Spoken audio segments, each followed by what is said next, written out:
déterre en Israël et qui date de l'époque de l'Ancien Testament, une des choses qu'ils se rendent compte, c'est que c'est parfois difficile de distinguer les maisons et la poterie de type israélite qu'on retrouve qui est de type israélite. Mais ça, c'est assez distinct par rapport à le type philistin ou à certaines villes cananéennes. Mais une chose qui semble peut-être un peu curieux quand on observe toutes ces choses-là, c'est qu'au niveau de la religion, on ne voit pas une grande différence chez les Israélites dans ce qu'on déterre comme artefacts et comme temples et sanctuaires israélites versus ce qu'il y a chez les Philistins ou les Amoréens ou les Girgasiens, les Jébusiens, etc.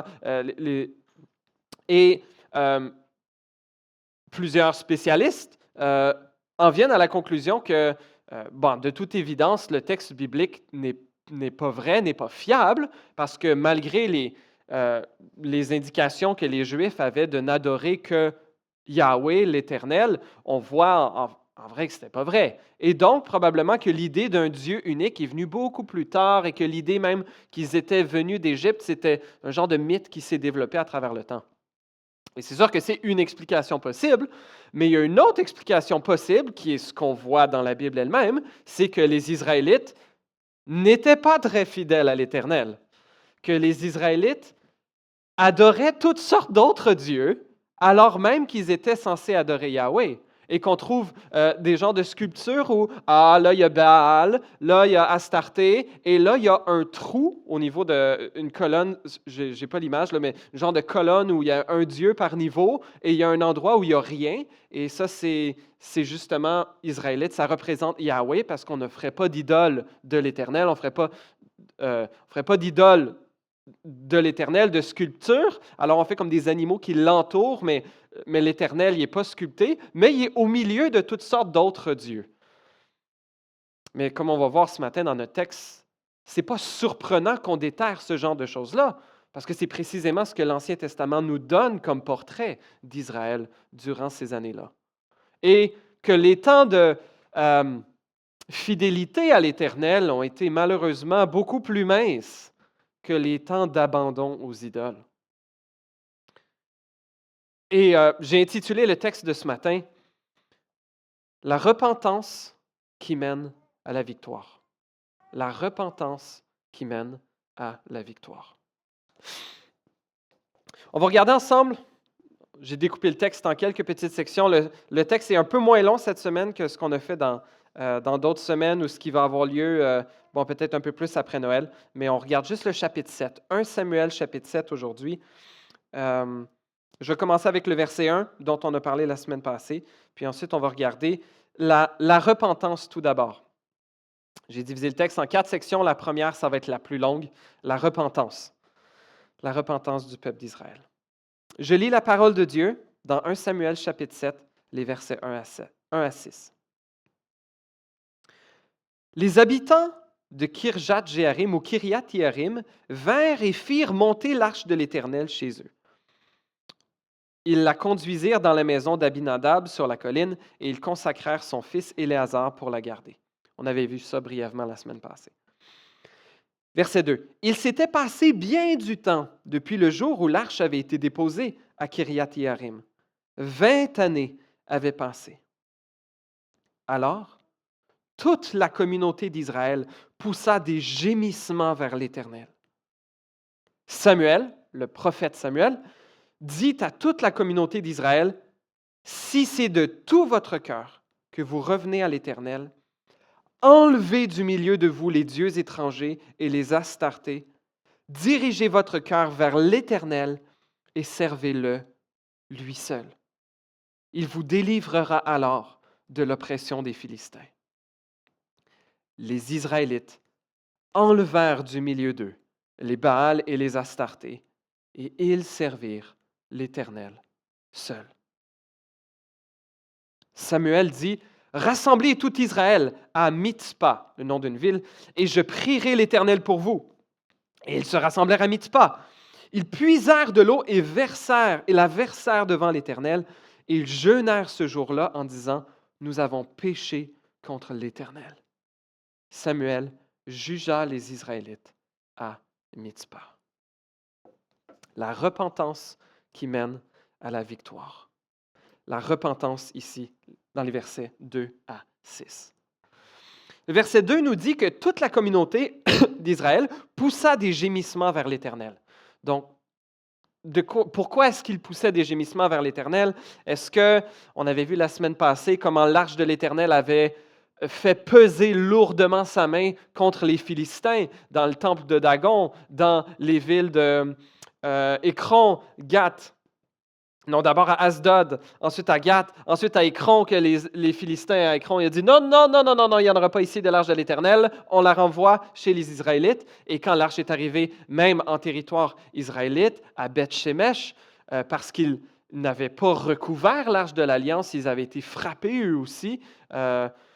Et donc le jugement de Dieu venait aussi sur son peuple, lorsqu'il n'était pas fidèle à l'Éternel, à observer tous ses commandements.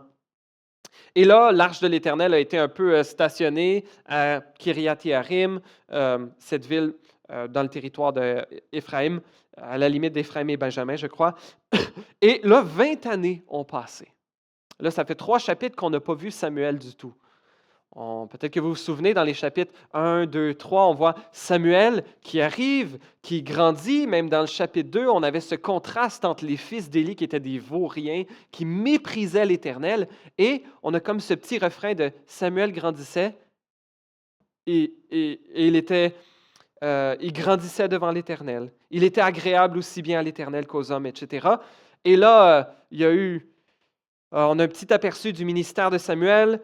Dieu lui parle alors qu'il est couché dans le temple, ou la structure autour du temple. Il annonce la mort des fils d'Élie à Élie, le jugement sur sa lignée sacerdotale. Ça, c'est un bon mot à Scrabble. Sa lignée de prêtres, que Dieu va les rejeter parce que Élie a aimé plus ses fils qu'il a aimé Dieu et parce qu'ils ont méprisé les offrandes de l'Éternel. Et là, il y a la débandade avec l'arche de l'Alliance. Et tout ça, Dieu amène son jugement contre les Israélites, contre les Philistins. Et là, les Israélites poussent des gémissements vers l'Éternel, donc au verset 2. Est-ce que c'était qu'ils étaient frappés de l'Éternel? Est-ce que c'était qu'ils étaient vraiment contris de leur péché? Moi, je pense que l'indice nous vient plutôt à la fin du verset 3, quand Samuel dit « Si c'est de tout votre cœur que vous revenez à l'Éternel, etc., il vous délivrera alors de l'oppression des Philistins. » Moi, ma lecture, c'est que les Israélites, ils ont crié à l'Éternel, pas à cause de leur péché, mais à cause de l'oppression des Philistins. Et là, Samuel en est venu finalement à dire à Israël, « Gang », parce que je suis sûr que c'est comme ça qu'il les a appelés, « Gang, si vous voulez que l'Éternel vous délivre des Philistins, alors il ne faut pas de demi-mesure dans votre repentance. Il faut enlever toutes les idoles. Les Baals, les Astartés, toute la gang. On fait, un autre mot de Scrabble, un grand party d'iconoclastes, de casser des idoles. Ah, ça, c'est une des insultes du capitaine Haddock aussi dans Tintin. Iconoclaste, c'est des gens qui cassent des idoles. Alors, c'est ce que Samuel appelait les Israélites à être. Et nous aussi, par extension.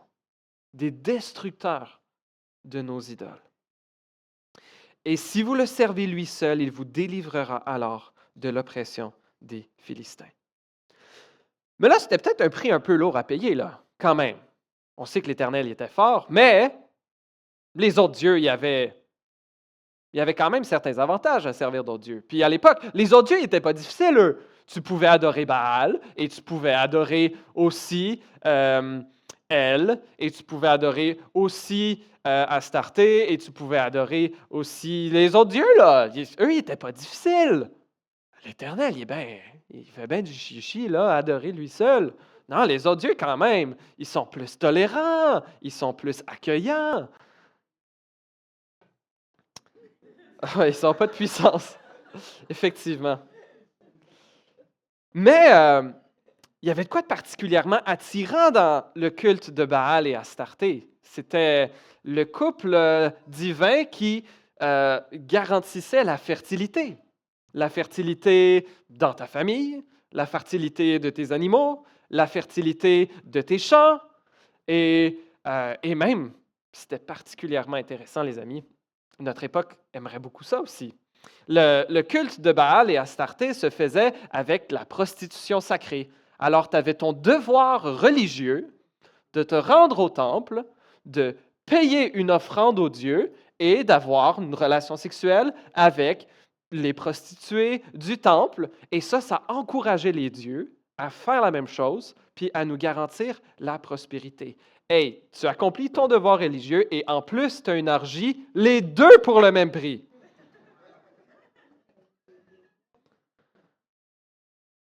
Et même si Baal et Astarté a un autre nom aujourd'hui, la libération de la sexualité comme on veut, comme ça te fait plaisir. Baal et Astarté sont toujours bien présents aujourd'hui dans notre société et parfois malheureusement dans nos vies. Et en plus, non seulement c'était le fun pour toi, mais c'était bon pour la société. Et si tu ne faisais pas ton devoir religieux, et c'est ce qui était particulièrement dur pour les Israélites et pour les chrétiens aussi, les premiers chrétiens, c'est que si tu ne faisais pas ton devoir religieux d'offrir les offrandes au Dieu du coin, eh bien, tu mettais en péril le restant de la société. Si Baal et Astarté, etc., voyaient que dans ce village-là ou dans ce pays-là, il y avait des villes au complet qui n'avaient rien à faire de leur culte, alors ils risquaient plus de prospérité pour personne, plus de protection pour personne. Alors, plus de pluie, plus de récolte. Alors, à ne pas adorer les dieux de son époque, tu mettais, et dans la conscience des gens, tu mettais tout le monde en péril. Et tu avais un devoir citoyen d'aller participer aux orgies de Baal. Hey, c'est fun ça. Mais si tu voulais ne pas y participer, alors tu étais quelqu'un qui encourageait, tu étais quelqu'un qui haïssait ton pays. Parce que tu allais amener la malédiction divine sur ton pays. Et les choses n'ont pas nécessairement beaucoup changé à travers les siècles. Les dieux prennent différentes formes. Et alors que même comme chrétiens aujourd'hui, si on n'adore pas les dieux ou les idéologies de ce siècle, les chrétiens d'aujourd'hui peuvent être considérés comme des menaces pour notre société. Mais l'Éternel, lui, exigeait d'être servi lui seul. Samuel dit, si c'est de tout votre cœur que vous revenez à l'Éternel, enlevez du milieu de vous les dieux étrangers et les Astartés, dirigez votre cœur vers l'Éternel et servez-le lui seul. Le premier des 10 commandements que Dieu avait donné à Moïse, c'était « Tu n'auras pas d'autre Dieu devant ma face » ou « Tu n'auras pas d'autre Dieu devant moi ». Et le deuxième, qui lui est semblable, « Tu ne feras pas de sculpture sacrée ni de représentation de ce qui est en haut dans le ciel, en bas sur la terre, dans l'eau plus bas que la terre. Tu ne te prosterneras pas devant elles et tu ne les serviras pas, car moi, l'Éternel, ton Dieu, je suis un Dieu jaloux. » Exode 20, versets 4 et 5. Un Dieu jaloux. Un Dieu qui aime trop son peuple pour tolérer qu'il aille se blottir contre d'autres dieux, contre des faux dieux. Chers amis, ce n'est pas bien différent de ce que Jésus a dit dans Matthieu chapitre 10 au verset 30, à partir du verset 37, lorsqu'il a dit « Celui qui aime son père ou sa mère plus que moi n'est pas digne de moi. Et celui qui aime son fils ou sa fille plus que moi n'est pas digne de moi. Celui qui ne prend pas sa croix et ne me suit pas n'est pas digne de moi. Celui qui conservera sa vie la perdra. Et celui qui perdra sa vie à cause de moi la retrouvera. » Un commentateur que je lisais cette semaine disait « C'est intéressant que Jésus même parle qu'on doit l'aimer lui plus que toute autre chose, plus que père ou mère, qu'on doit être prêt à mourir pour le suivre lui. » Et le commentateur Dale Ralph Davis, dont j'apprécie beaucoup le commentaire, disait « Que devons-nous penser d'un homme qui va jusqu'à exiger pour lui-même la dévotion requise par le premier commandement. Jésus exige que nous n'ayons essentiellement pas d'autre adoration que lui. Et Samuel disait, « Si vous servez l'Éternel seul, il vous délivrera alors de l'oppression des Philistins. » Il n'y aura pas de délivrance sans une telle repentance. Et Davis mentionnait aussi, une repentance authentique ira toujours au-delà des yeux mouillés, des sentiments touchés et des émotions agitées. Elle renversera les idoles et s'attachera au seul vrai Dieu. Et, comme ce n'est pas arrivé très souvent dans l'histoire d'Israël, mais cette fois-ci, ils l'ont fait. Cette fois-ci, ils l'ont fait.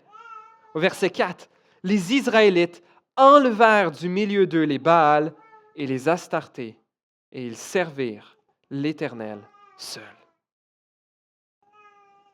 Et Samuel rassemble tout le peuple d'Israël à la ville de Mitzpah. Il dit qu'il va prier pour eux. Ils se rassemblent. Ça dit au verset 6 certaines des choses qu'ils ont fait pour démontrer leur contrition, leur repentance. Ils puisèrent de l'eau et la versèrent devant l'Éternel. Et ils jeûnèrent ce jour-là en disant, « Nous avons péché contre l'Éternel. » C'est intéressant ce rite de puiser de l'eau et la verser par terre. Ce n'est pas vraiment quelque chose qu'on voit ailleurs dans la Bible. Autre chose qu'il mentionne, oui, ils jeûnèrent ce jour-là. Alors ça, on le voit souvent dans la Bible. Même si en Amérique du Nord, les chrétiens, on n'a pas trop tendance ça ne fait pas trop partie de nos pratiques spirituelles. Alors que c'est pourtant très biblique. Les commentateurs ont différentes idées de qu'est-ce que ça peut être l'idée de puiser l'eau et la verser. Un mentionne qu'Israël se prive d'une nécessité pour vivre, de la même façon qu'ils vont jeûner, qu'ils vont refuser de manger. Eh bien, ils puisent de l'eau et la jettent pour dire, nous avons besoin d'eau pour vivre, mais nous y renonçons volontairement à cause de toi, ô notre Dieu, parce que c'est plus important pour nous de te servir que de manger, c'est plus important pour nous que de t'adorer toi seul, que de boire et de pouvoir vivre.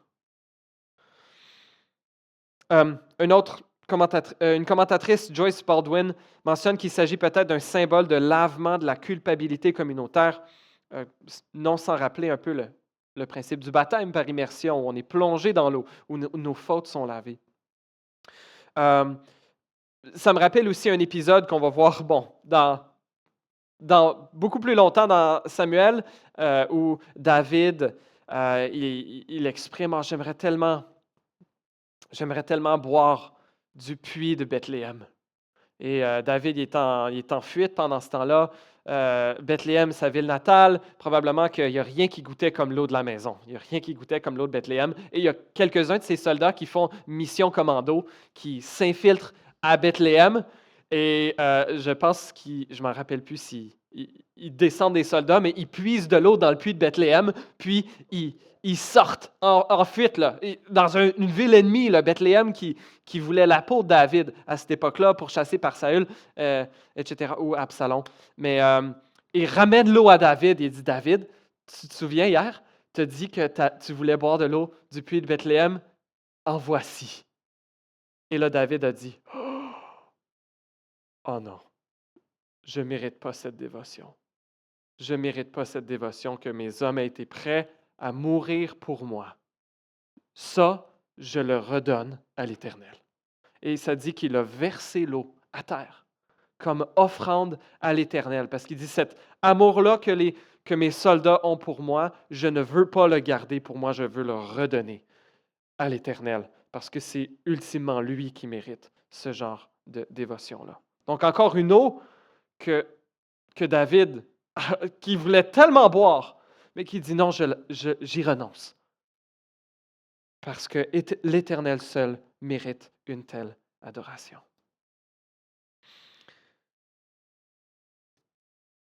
La repentance qui mène à la victoire. Et chers amis, je vais m'arrêter un peu plus longtemps ici. Je veux nous inviter à considérer, ça fait quelques semaines qu'on le fait, on le voyait Greg en parlait il y a 2 semaines avec le principe des idoles. On a vu la semaine d'avant avec les fils d'Élie qui méprisaient les offrandes de l'Éternel, Élie qui aimait plus ses fils que l'Éternel. Considérez qu'est-ce qui, dans ta vie, fait obstacle à ton adoration de l'Éternel seul.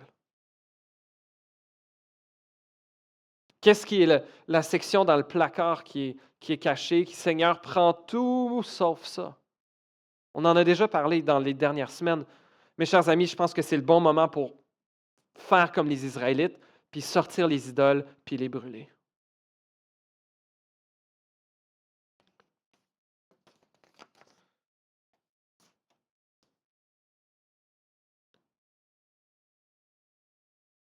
Je faisais une réflexion cette semaine et j'ai sorti une vingtaine d'idées. Et je ne sais pas si je vais toutes les lire, mais je pense que chacun d'entre vous est conscient de quelque chose au singulier ou au pluriel dans votre vie que le Seigneur vous appelle à abandonner. Des choses qui, pour vous, si vous êtes honnête, il y a une partie de vous qui les aime plus, ces choses-là, que Dieu. Et on a beau venir à l'Église, on a beau être chrétien, la vie chrétienne est appelée à être une vie de repentance. Et parfois, il va y avoir des moments dans la vie où, on l'avait vu avec les fils d'Élie, si on n'est pas fidèle au Seigneur, il risque de mettre quelqu'un d'autre à notre place. Le jugement de Dieu peut arriver sur nous, un jugement qui pourrait être mérité si nous persévérons dans un péché que le Seigneur nous met clairement en face, dont nous devons renoncer. Peut-être que tu as une relation sexuelle avec quelqu'un avec qui tu n'es pas marié. Avec une ou peut-être avec plusieurs personnes. Et tu le sais, ou sinon je te le dis, ce n'est pas le plan de Dieu pour la sexualité. Peut-être que tu entretiens une dépendance, un genre d'esclavage volontaire. Quelque chose qui, à la fois, tu détestes, ou dont tu détestes les conséquences peut-être, mais dont il y a une partie de toi qui l'aime quand même, parce que tu y retournes. Une dépendance à une substance, que ce soit l'alcool, la drogue, au jeu d'argent, à une forme de sexualité illicite, à la pornographie, le sexting, les coups d'un soir, les prostituées. Chers amis, le Seigneur nous appelle à garrocher ça dans le feu. Peut-être que c'est le contrôle, la manipulation, la colère. Un vol d'argent, où tu profites financièrement de quelqu'un ou du gouvernement. La paresse, à la maison, au travail, dans les relations. Peut-être que tu es conscient que tu gaspilles tellement de temps au lieu d'être au service des autres, au lieu de faire ce que tu sens que tu devrais faire, que ce soit sur les réseaux sociaux, les écrans, la télévision, peu importe. Peut-être une relation inappropriée avec la nourriture, consommation déraisonnable ou surcontrôle. Est-ce peut-être l'amertume envers quelqu'un? Quelqu'un que tu sais que tu es appelé à pardonner, mais que tu sens que tu n'es pas capable ou tu ne le veux pas. Peut-être que tu es appelé à demander pardon à quelqu'un, mais tu as trop d'orgueil pour le faire. Peut-être que c'est l'amour de l'argent, un manque de générosité. Tu as assez, mais tu ne veux pas partager. Ou la crainte d'en manquer plus tard. Peut-être que c'est d'être démesurément sévère avec ton enfant ou de ne pas le reprendre comme cela serait bénéfique, comme Élie, lui, ne l'avait pas fait. Peut-être que c'est la médisance, parler dans le dos des gens, dire du mal des autres, un bonbon dans la bouche, nous dit les Proverbes. La colère, la crainte des hommes, des femmes, de faire passer l'opinion des autres avant l'opinion de Dieu. La critique, des propos durs, abaissants, insultants. La lâcheté, ne pas oser dire ce qui doit être dit ou ne pas oser faire ce qui doit être fait par peur. Une peur de l'insignifiance, un désir de chercher son identité dans la performance qui mène à une mauvaise gestion du temps et des priorités, ce qui fait qu'on se remplit trop l'horaire, on est incapable de faire quoi que ce soit comme il faut et dans la joie. ou prendre du temps quotidien pour prier et pour lire et méditer la parole de Dieu. Ou la procrastination, remettre constamment à plus tard ce qu'on devrait faire maintenant. Chers amis, je viens d'en mentionner 20 et on pourrait sûrement faire une longue liste. Le genre de choses qu'on laisse envenimer nos vies. Et à divers degrés, être prêt à renoncer à ces péchés, à la fois, il y a une part de nous qui est peut-être pas capable, et il y a une part de nous qui peut-être ne veut pas. Peut-être que tu penses, regarde Benoît, ce que tu me demandes de faire, c'est de mourir. Et je veux en prendre bien conscience, mais je vais vous rappeler deux choses. Ce n'est pas moi qui vous invite à ça, c'est Jésus. C'est Jésus qui nous invite à mourir à nous-mêmes pour le suivre. C'est lui qui nous dit qu'on doit être prêt à prendre notre croix pour le suivre. Et deuxièmement, non seulement ce n'est pas moi, mais c'est Jésus qui nous appelle à ça, mais Jésus aussi nous donne de bien meilleures promesses. Jésus nous donne de bien meilleures promesses. Nos idoles, nos péchés ne nous satisferont jamais. Et parfois nous le savons, parfois nous ne le savons pas. Mais la réalité, c'est qu'elles ne nous satisferont jamais.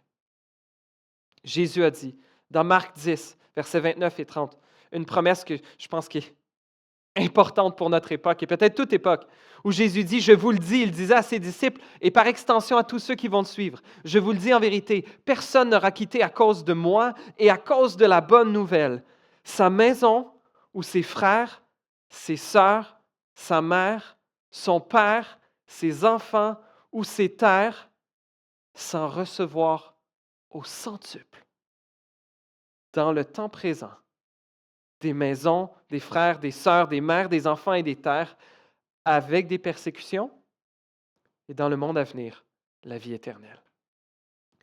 Bien des premiers seront les derniers, et bien des derniers seront les premiers. Jésus sait que ça a un coût. Jésus demande à ses disciples d'être prêts à tout quitter pour le suivre. Au jeune homme riche, il lui a dit de vendre toutes ses possessions et de donner tout l'argent aux pauvres, puis de le suivre. Jésus sait ce qui te retient de le suivre pleinement.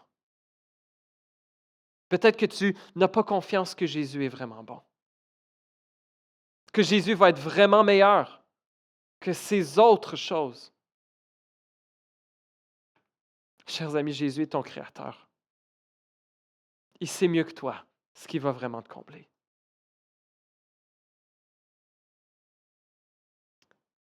Et Jésus a démontré qu'il voulait ton bien, qu'il voulait mon bien, qu'il voulait notre bien, qu'il voulait le bien de notre société lorsqu'il s'est rendu jusqu'à la croix pour payer la dette de nos fautes, pour permettre que nos fautes soient complètement lavées. Et lorsqu'il est sorti triomphant du tombeau et qu'il offre à tous ceux qui sont prêts à se repentir de toutes leurs fautes et de placer leur foi en lui, une pleine réconciliation avec Dieu, l'espérance de la vie éternelle et la garantie d'une transformation réelle qui commence déjà ici. Une transformation qui va s'accomplir parfaitement au jour de la résurrection.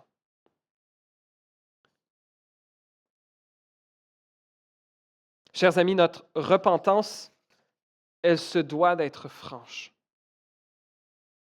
Et peut-être qu'il y a quelque chose dans ta vie que tu négocies avec Dieu depuis des années. Je sais, je l'ai fait. Et je sais, j'ai encore moi-même cette tendance-là. Je lisais cette semaine l'histoire racontée par un grand évangéliste américain, pasteur à Chicago, D.L. Moody, qui était pasteur évangéliste à Chicago, je pense, à la fin du 19e siècle. Il racontait l'histoire d'un jeune homme qui voulait se convertir et qui est allé voir un pasteur et il lui a confessé qu'il volait de l'argent à son employeur. Et le pasteur lui a dit, OK, ben, combien avez-vous volé dans la dernière année? 1500 $. Puis là, on parle il y a 100 ans. Là. Puis, fait que je sais pas, c'est 10 000 aujourd'hui, ou je sais pas combien plus avec l'inflation. Puis il dit, ah oui, à peu près ça. Fait que là, le pasteur lui a dit, eh bien, ben, pour venir au Seigneur, cherchez à réduire ça dans la prochaine année. Disons, pas voler plus que 1 000 $ dans la prochaine année. Puis ensuite, l'autre année d'après, peut-être 500. Et puis si jamais il vous prend sur le fait, puis il vous pogne, bien, vous pouvez dire que vous êtes dans un processus de repentance et de conversion. Ah, wow! Et ça, c'est une bonne idée. Ou un autre qui vient voir le pasteur aussi, puis il dit, j'ai vraiment des problèmes de boisson. Je bois trop, puis je bats ma femme régulièrement. Puis le pasteur lui dit, ah, tu as raison, c'est grave. Penses-tu que tu peux couper ça genre une fois par mois? Puis ensuite, juste pour les anniversaires, si pour la prochaine année, une fois par mois, juste en fin de mois, puis ensuite, ben, juste à ton anniversaire de mariage, puis à Noël, etc., de trop boire, puis battre ta femme. Dans un processus de repentance et de conversion. Je fais de l'esprit un peu ici, mais il y a de ces choses qu'on se dit, non, je ne peux pas continuer. Je ne peux pas continuer. Et quand on joue avec le péché à se dire, ah ben, on se donne des excuses pour persévérer dans ce qu'on sait être mal. On continue à cajoler les idoles qui nous détruisent, comme les fils d'Élie, non seulement qui les détruisent eux-mêmes, mais qui détruisent leur père et qui font pécher tout Israël, qui détruisent notre relation avec Dieu, qui détruisent notre témoignage, qui détruisent notre entourage. Je ne prétends pas que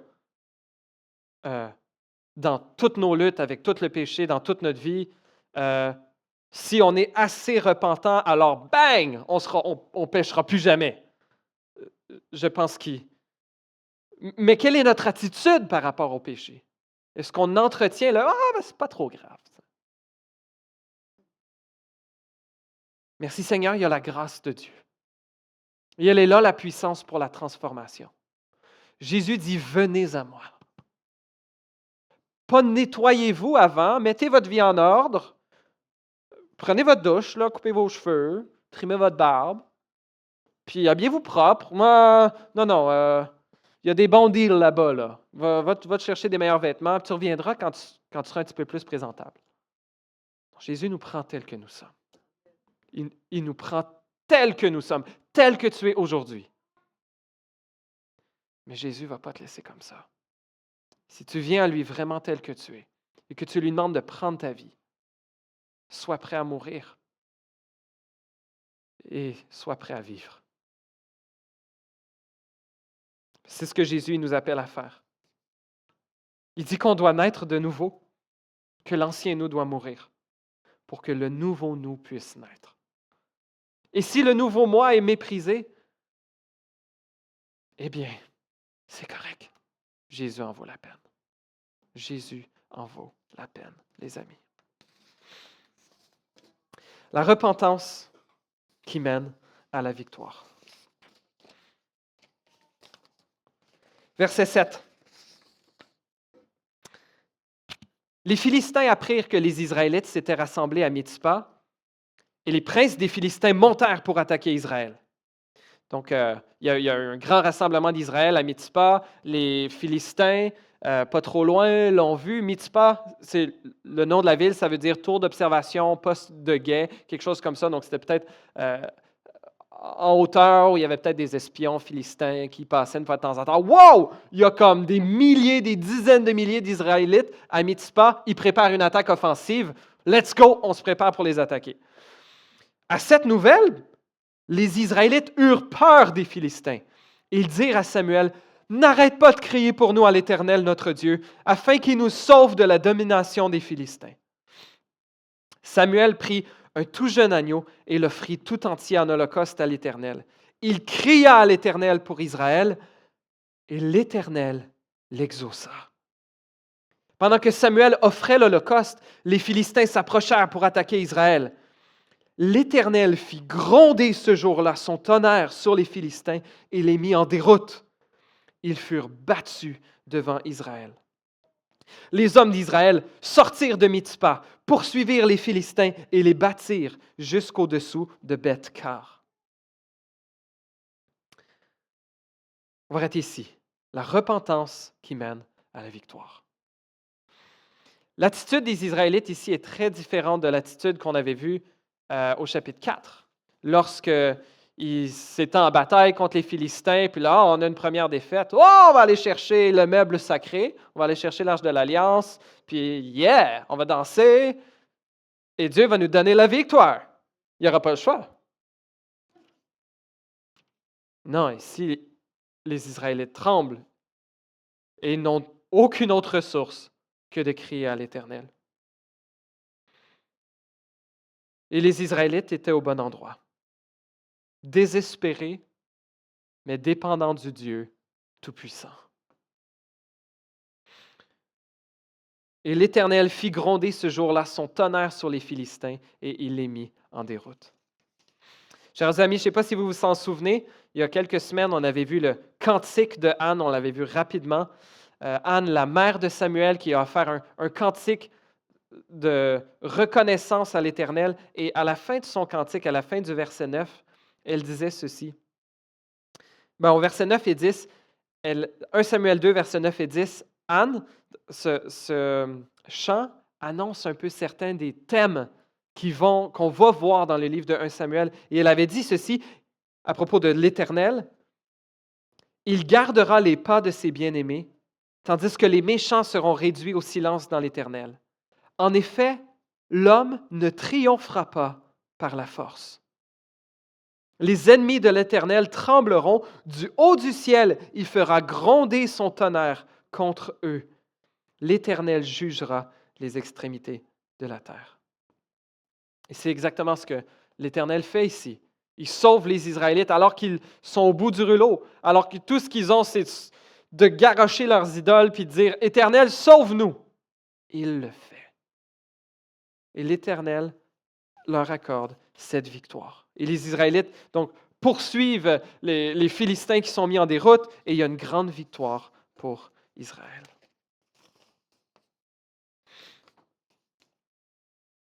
Parfois, notre Dieu veut que nous arrivions à la fin de nos stratégies pour que nous sachions que la prière est notre seul espoir. Et c'est là qu'il nous veut. Et c'est là qu'il va donner la victoire. Et même dans les prières de Samuel, nous voyons un portrait de Jésus qui prie, qui intercède pour nous en tant que notre grand prêtre. Et voilà le véritable secret de notre persévérance, disait un des commentateurs. Nous dépendons des prières d'un autre dont les prières sont toujours efficaces, c'est-à-dire de Jésus. Et rien n'est aussi émouvant que de savoir que je suis l'objet de la prière d'intercession de Jésus. Chers amis, si tu es disciple de Jésus, Jésus prie pour toi, pour que tu persévères. Jésus prie pour toi, pour que tu ne lâches pas. Jésus prie pour toi, pour que tu te relèves après avoir chuté. Troisièmement, la repentance, la délivrance, et ici le souvenir de la délivrance. Versets 12 et 13. Samuel prit une pierre qu'il plaça entre Mitzpa et Shen, et il l'appela Eben-Ézer, en disant « Jusqu'ici, l'Éternel nous a secourus. » Eben, rocher, Ézer, secours, donc rocher du secours, pierre du secours, et un genre de symbole « Jusqu'ici, l'Éternel nous a secourus. » Ainsi, les Philistins furent humiliés et ils ne vinrent plus sur le territoire d'Israël. Samuel érige cette roche.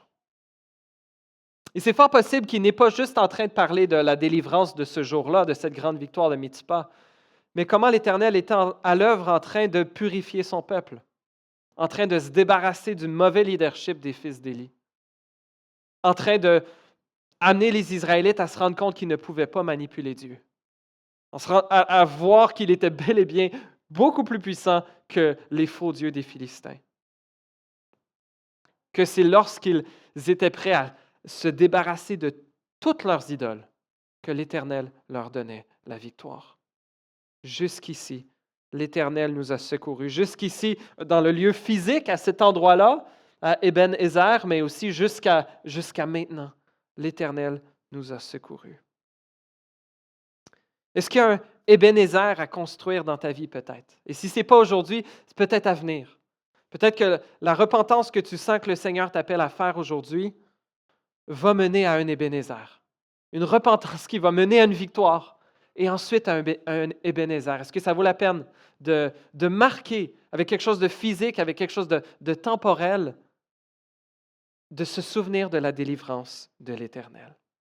D'écrire votre histoire, une décoration à installer chez vous, une cérémonie de renouvellement de vœux de mariage, ou bien des Ebenezer mentaux, des événements à souvenir.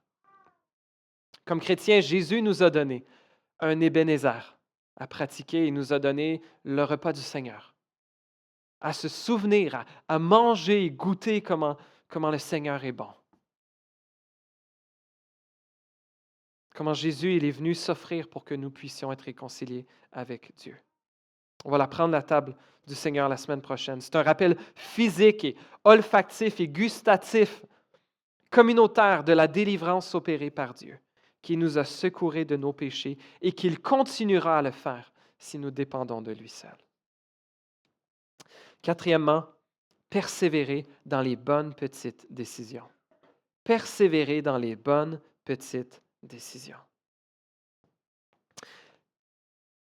Versets 13 à 17. Ainsi, les Philistins furent humiliés et ils ne vinrent plus sur le territoire d'Israël. La main de l'Éternel fut contre les Philistins pendant toute la vie de Samuel. Le refrain qu'on avait vu souvent la semaine passée. La main de l'Éternel fut contre les Philistins durant toute la vie de Samuel. Verset 14. Les villes que les Philistins avaient prises à Israël retournèrent à Israël depuis Écron jusqu'à Gath avec leur territoire. Israël les arracha à la domination des Philistins. Il y eut aussi paix entre Israël et les Amoréens. Donc, probablement les autres peuples cananéens qui habitaient dans le territoire. Verset 15. Samuel fut juge en Israël pendant toute sa vie. Il allait chaque année faire le tour de Béthel, de Gilgal et de Mitzpah, et il jugeait Israël dans toutes ses villes. Puis il revenait à Rama, où se trouvait sa maison. Il y jugeait Israël, et il y construisit là un autel en l'honneur de l'Éternel. J'ai appelé cette section « Persévérer dans les bonnes petites décisions ». Israël a, on dirait, passé à travers un réveil national comme il n'y avait pas eu depuis longtemps. C'est un peu comme à l'époque des juges où Israël se mettait à adorer les idoles, puis là, en tout cas, il y avait le refrain. Mais là, ici, à l'époque de Samuel, on dirait qu'il y a un réveil national franc et complet, total et sincère, où ils adorent l'Éternel seul. Et c'était probablement le point fort du ministère de Samuel. Wow! Il prêchait l'Évangile et des milliers de personnes se sont converties. Wouh! Mais le restant de son ministère, Samuel a été persévérant. Et Samuel a continué à prendre soin du peuple de Dieu. Et il continuait à chaque année à se promener dans les villes, à juger le peuple. Donc peut-être qu'il jugeait des affaires juridiques, mais probablement qu'il est question aussi qu'il continuait à encourager le peuple à la repentance, à la confession, à l'obéissance. Au verset 6, ça nous dit à la fin du verset 6 justement que Samuel jugea les Israélites à Mitzpah. Donc ça veut dire quoi? Il jugea les Israélites. Peut-être qu'ils sont venus confesser leurs fautes, mais ou c'est ce qu'il faisait là, de les amener dans une repentance nationale. Et Dale Ralph Davis mentionnait ceci à propos du ministère de Samuel. Il disait, « C'est bon pour nous d'avoir un aperçu du ministère de Samuel dans ce chapitre, autant dans un temps de crise que dans ses devoirs routiniers. Les serviteurs de l'Éternel ont généralement les deux, mais bien plus fréquemment de la routine. Les percées cruciales sont excitantes, mais la consolidation patiente est nécessaire pour que leur impact soit préservé. » Seigneur, les amis, dans notre appel à suivre Jésus, Parfois, on prie pour les grandes percées miraculeuses. Et parfois, le Seigneur va en opérer. Parfois de notre vivant, parfois pas. Mais Samuel a été fidèle autant dans ses grands moments de grand réveil et dans ses petits moments d'encourager Israël à persévérer dans les bonnes petites décisions qu'ils avaient faites. La majorité de notre ministère, de notre marche avec Jésus, de notre instruction de nos enfants, de notre témoignage à notre entourage, d'être fidèle à notre travail, d'être fidèle dans notre ministère routinier de tous les jours, ne verra peut-être pas des grandes percées extraordinaires et voir des milliers de personnes se tourner vers le Seigneur Jésus. Mais le Seigneur nous appelle à être fidèles dans les bonnes petites décisions que nous avons prises. D'être fidèles à chaque jour, à chaque semaine, à chaque mois, dans les responsabilités que le Seigneur nous confie. Ce ne sera peut-être pas très glamour, mais c'est correct. Le Seigneur s'en sert tout autant pour bâtir son Église. J'aimerais terminer qu'on prenne un temps de prière. Chers amis, je nous encouragerais à revenir à ce dont j'ai parlé, surtout dans le premier point, la question de la repentance. J'aimerais qu'on prenne un temps pour réfléchir à s'il y a une chose que le Seigneur a mis en évidence dans votre vie maintenant, sinon demandez-lui dans la prière de le faire. S'il y a une chose que le Seigneur vous demande, qui met en évidence dans votre vie, une chose dont il vous appelle à vous repentir. Non seulement identifier la chose, mais la deuxième chose que je vous encourage à prier, c'est que le Seigneur vous aide à identifier le premier pas à faire cette semaine. Le premier pas à faire cette semaine. Peut-être que c'est de parler à quelqu'un. Peut-être que c'est de jeter quelque chose. Peut-être que c'est d'avoir une discussion difficile. Peut-être que c'est de rompre une relation. Quel est le premier pas à faire cette semaine? La semaine prochaine, on prend le repas du Seigneur. Alors, si le Seigneur met quelque chose sur votre cœur, prions pour que le Seigneur mette à chacun d'entre nous quelque chose à cœur. Ça peut être quelque chose de gros, ça peut être quelque chose de petit, mais on est tous appelés à marcher dans cette voie de repentance. Quel est ce que le Seigneur y met en évidence dans votre vie? Puis quel est le premier pas qui vous encourage à prendre cette semaine avant la semaine prochaine, avant qu'on prenne la table du Seigneur ensemble? Prenons quelques instants pour prier silencieusement, chacun d'entre nous.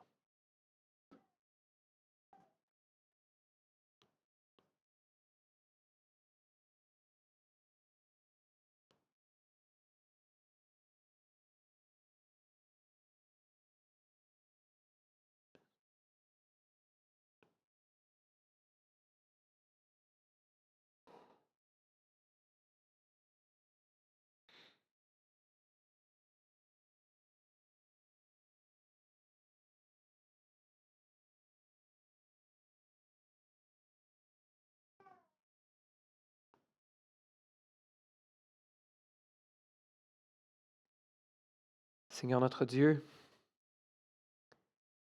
nous nous approchons devant toi avec faiblesse, en tremblant d'une certaine façon parce que nous savons que tu es le Dieu saint. Et nous savons aussi que tu as tout payé par ton Fils Jésus pour que nous puissions nous approcher de toi.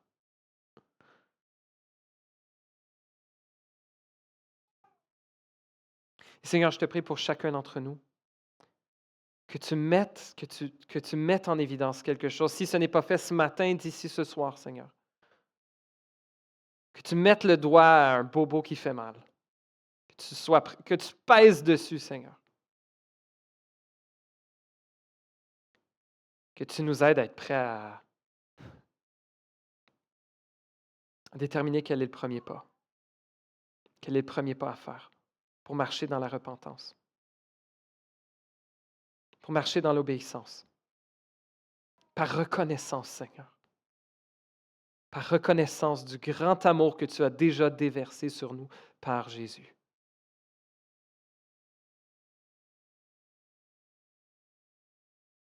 Seigneur, je te prie que tu puisses donner du courage à mes frères et sœurs, Seigneur. Que tu nous donnes du courage pour faire ce premier pas cette semaine. Peut-être que c'est de le confesser à notre conjoint, de confesser une difficulté. Peut-être que c'est s'approcher de quelqu'un d'autre pour en parler. Peut-être que c'est... euh, je ne sais pas qu'est-ce que...